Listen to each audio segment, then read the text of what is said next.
Hi, this is Sam and welcome to NON-RHOTIC. In my last two pronunciation videos, we discussed the different traits of traditional or heightened RP and what is known as modern RP, Standard British or Standard Southern British.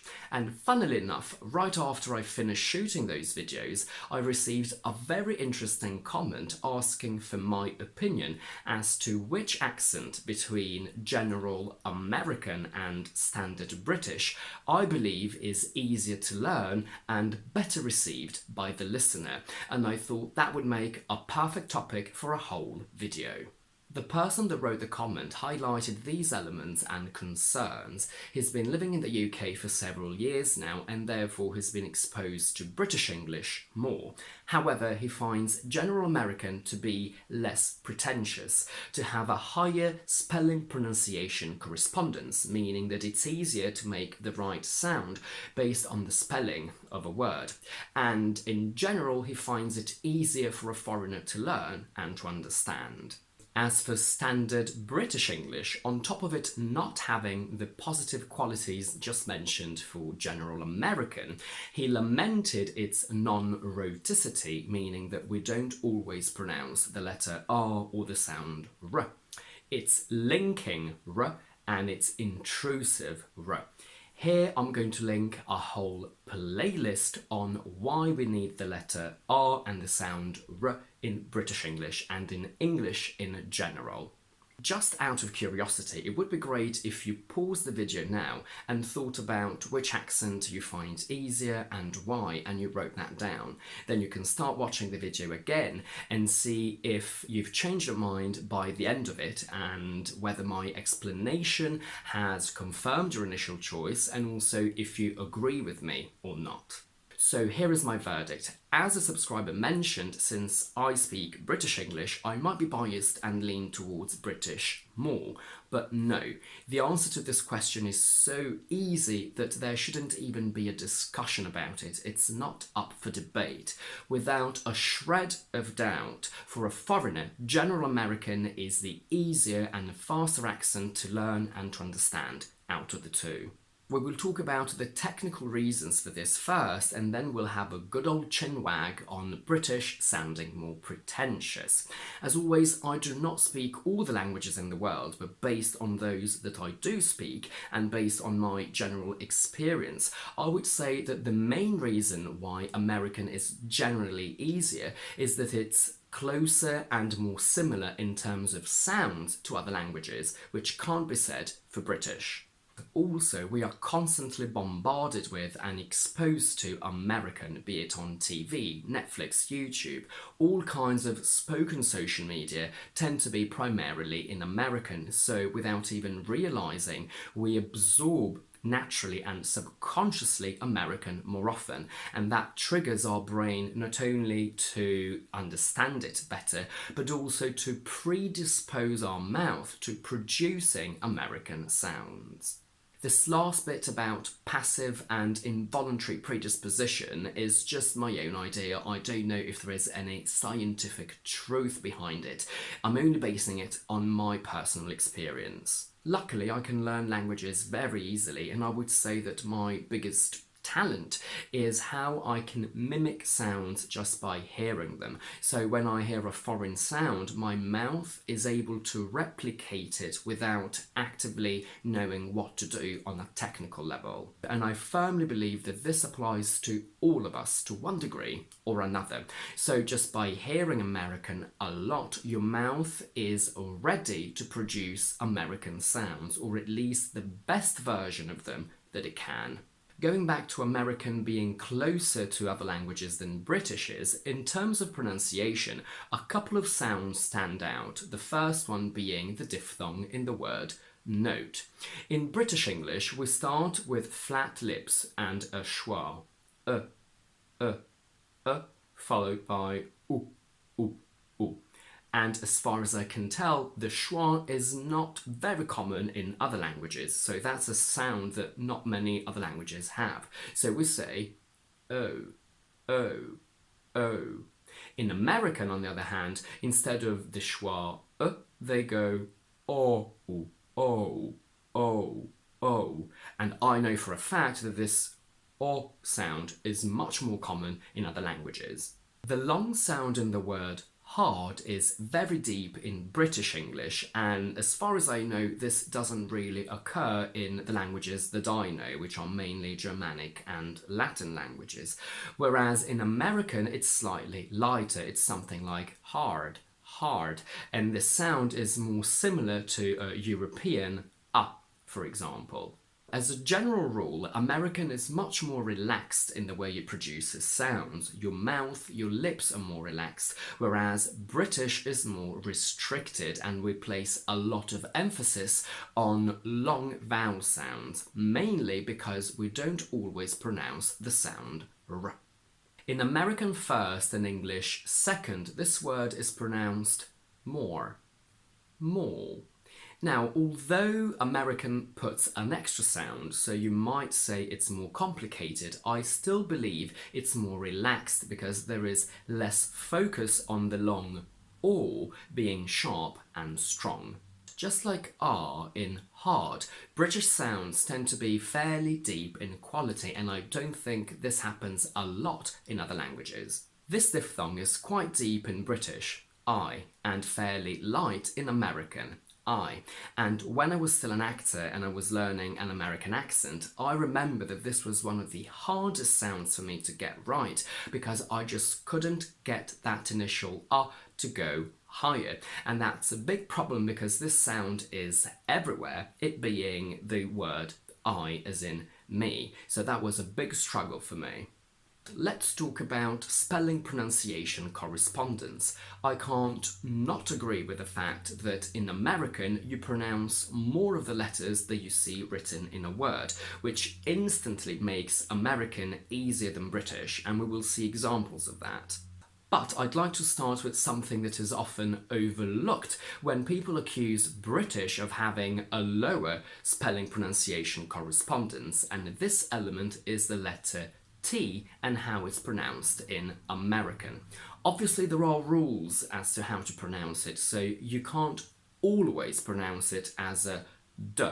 But if I simply say the sounds butter, butter, butter, we only know out of habit and exposure to this word that only the first option is correct.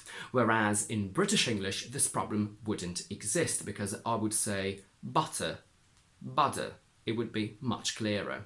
I remember years ago I used to watch the American series Ally McBeal, and one of the guys in the series was obsessed with this flappy part of the neck of women, and he called it waddle, waddle, waddle. I didn't understand why, so I looked it up because I knew that in British, waddle means to walk from side to side like a penguin, but I didn't see the connection between that and this part of the neck. So when I typed in waddle spelled with double D, nothing related to the neck came up, and I was very confused until it hit me that maybe because this guy was American, I should have typed in WATTLE, which then came up as this part of the neck of birds like chickens. But based on what I was hearing, I had no indication of how this word was spelled correctly. Again, I am not playing the devil's advocate for British in this case, but let's not forget this example. It's absolutely true that British swallows more sounds than American does. In these words, we tend to swallow the schwa before the last r, and I understand that can make it difficult for people to understand how to spell this word correctly. So going from American to British, we have strawberry, strawberry, dictionary, dictionary, inventory, inventory. The biggest problem and difference between American and British is that American is rhotic, meaning that it pronounces the sound r every time the letter R appears, and that makes it easy. However, standard British is non-rhotic, meaning that the sound R is pronounced only when the letter R appears before a pronounced vowel sound, like in parent, when it's not before a silent vowel at the end of a word.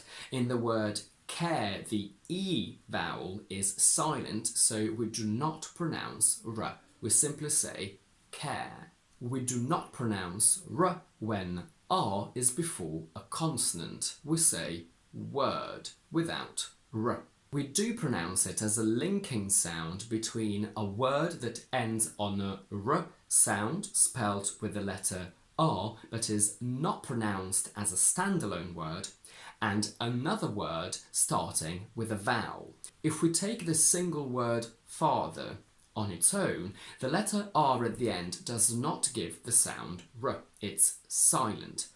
But if it's followed by is, now the letter R is followed by a pronounced vowel. So in this case, we must pronounce R as a linking R. So we say, the father is eating.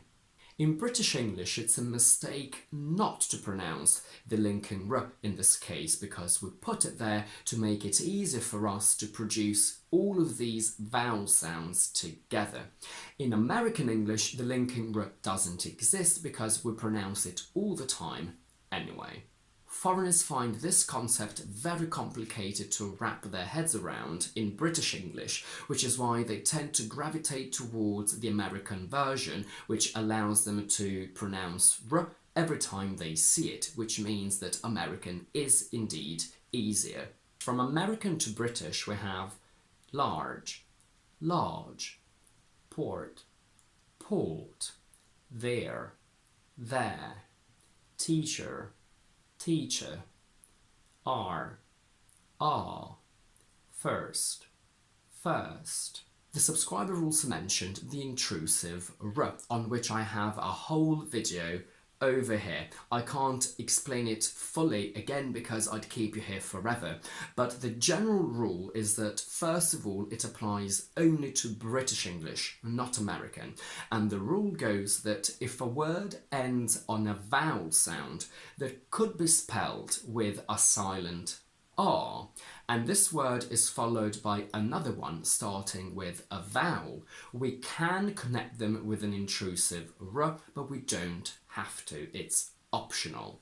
Words ending in the letter A, pronounced as a schwa, are not English. So when my English brain hears the word sofa, it automatically spells it as S-O-F-E-R, for example, where the E-R typically gives you a schwa in English. So if I want to say that sofa is blue, since my brain is picturing an R before is, we can connect sofa and is with a little R, and we can say the sofa is blue.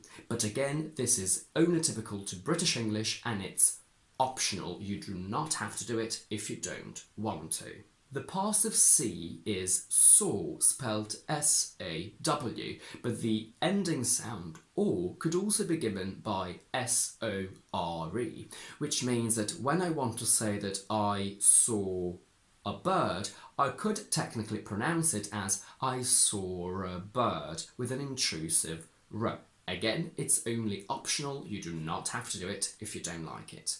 Now, does British sound pretentious and snobbish?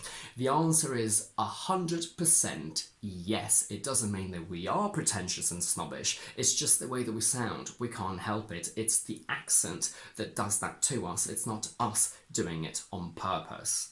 When I was learning American and I spoke it solidly for a good month with my friends and people that I didn't know, I have to say it really changed the way I felt about myself, because American made me feel more outgoing. That's what American does to you.